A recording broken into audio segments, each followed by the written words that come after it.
magulo kasi. Kasap naman ni ate. Magulo, magulo.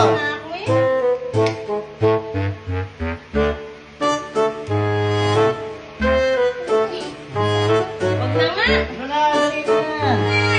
Ito na, sayang yung effort natin